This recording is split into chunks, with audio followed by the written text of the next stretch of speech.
13 Action News begins with breaking news. We are back with unrest in Las Vegas. We're now in our third night of protests.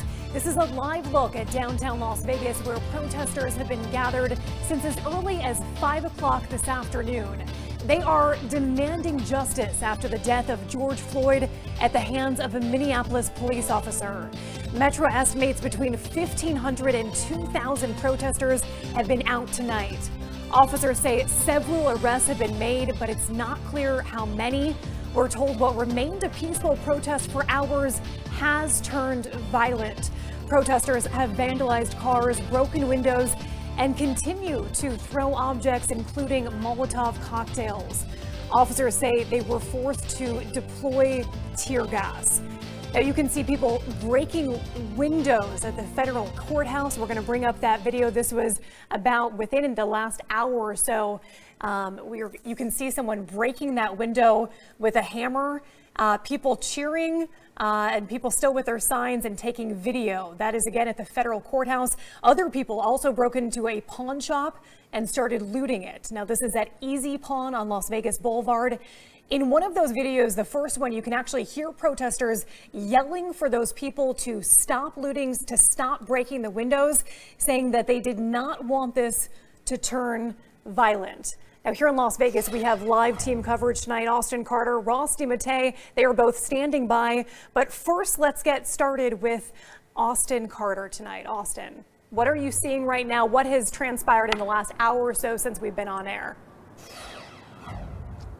Yeah, well, Jackie, it seems probably right after we got off air, probably about an hour ago, we were more so in the area of Container Park, and we started hearing a lot of those flashbangs going off, and people really just dispersed that area. We then saw some of the SWAT team members, Metro Police, completely just taking over that area and moving their efforts to get people out of downtown, down Fremont Street.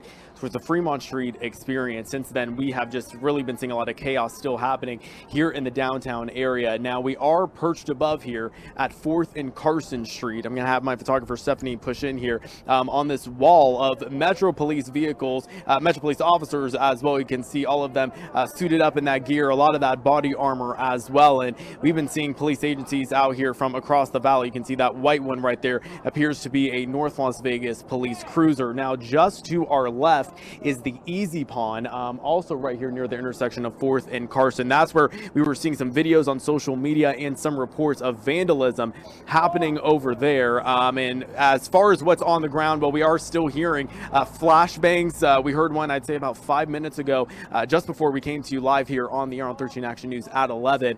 So we're seeing folks just still kind of walking through this area. But obviously police still taking this very seriously, treating this as such. Again, you're looking at these officers here patrolling, keeping these areas blocked off to people, as now we are seeing that reports of looting. You know, this did remain peaceful for the majority of the evening, and I think most of us were hoping and seeing that it was going peaceful, even all through as they were walking through the different areas of downtown, passing the courthouse, CCDC, then wrapping back to Container Park. That's when we really started to see things just take this violent turn. Kalina Strinos, myself, our photographers, and our extra crew that has been with us to make sure that we are all safe, definitely experiencing and seeing all of that firsthand, those water bottles being thrown here. But now it seems like Metro Police, they just want to try to make sure that they can get this as contained as possible as they can be. There are still some people here below us on some of the sidewalks here, possibly maybe heading home as well. So again, for the remainder of the evening, what it looks like, we're just going to continue to see one last look here as these officers continue to patrol these areas here in downtown. Now, some of the bigger streets here, like the one you see right here below us on Carson, that remains open to vehicle traffic. We've been seeing a lot of people making their way in and out of this area. So it seems like there are certain areas they are blocking off, especially in front of that Easy Pawn there, where we did have that report of looting happening. And so we're still hearing flashbangs off in the distance, not exactly sure what direction that's coming from. Things kind of were a blur for all of us after Metro Police started clearing out the area in front of Container Park. That's when we saw a lot of people, you know, running away teary-eyed, you know, possibly being hit by, you know, anything that the law enforcement agencies were using to get people to disperse disperse from these areas. So we're going to stay out here, kind of try to monitor this as we can, but police definitely holding and standing strong here tonight, trying to make sure there is no more violence out here in downtown Las Vegas. Jackie, back to you.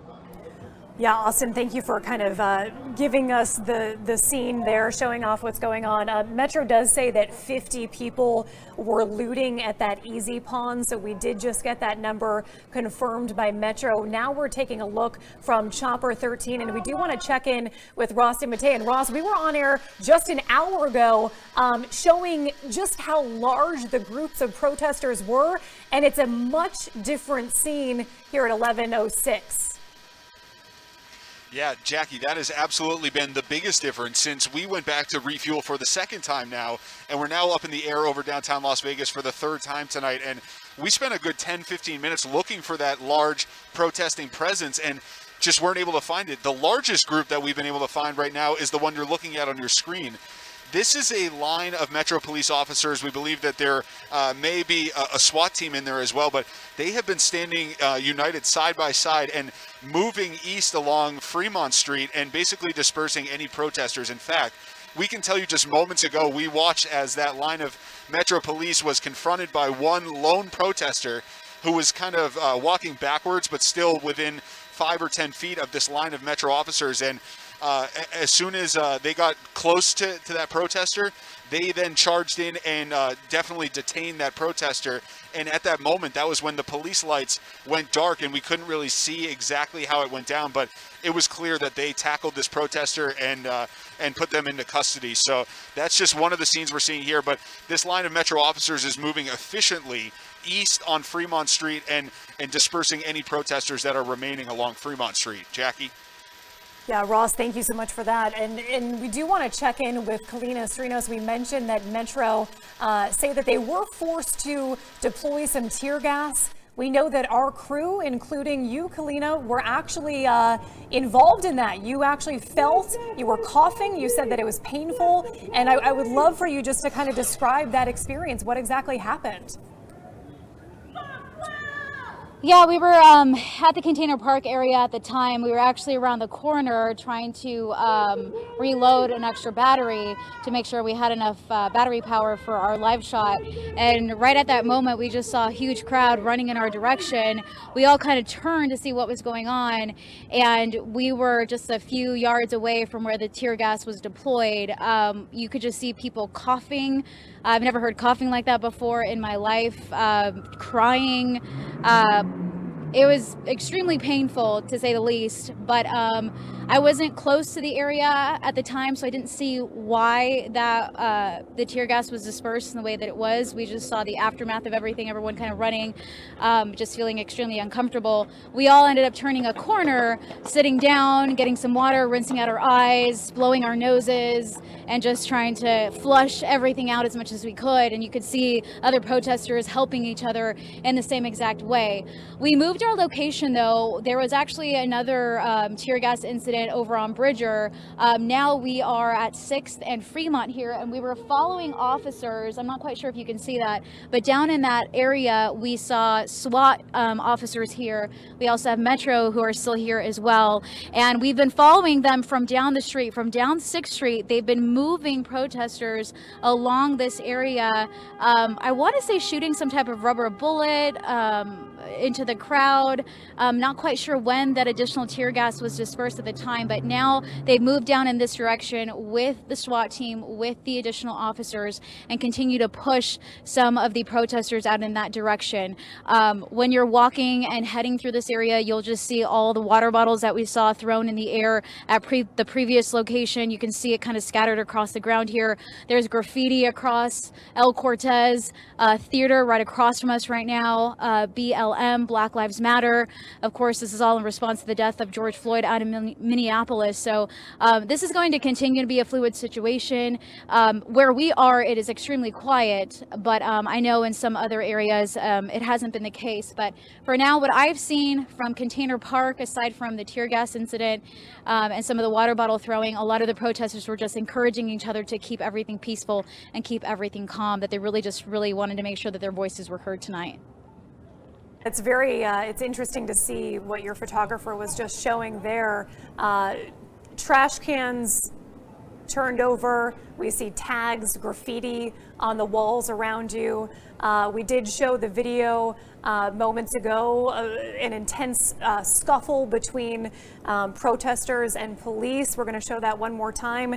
And this is, Kalina, where you said that tear gas was deployed. And you can see how sort of intense that moment was. And I just want to ask you, Kalina, are you doing okay now? I mean, you said that you did have to kind of rinse out your eyes and that you were coughing a lot, but are you doing okay now an hour after this happened? Yeah, it still kind of burns. I know we have other people in our crew. It was the same exact reaction. So for us to be not right where the tear gas was deployed, to feel the way we were feeling and have that effect, I can't even imagine what it was like for people who were right where the tear gas was at. So it definitely was not a pleasant experience, to say the least. However, we're all doing okay right now. I do want to mention, I actually spoke to a woman earlier today, one of the few people that wanted to talk to us, who mentioned that she has an 8-year-old son who she came out to the protest for. He wasn't with her, but she said the reason why she was here was for him. So if we have that soundbite, I'd love to listen in.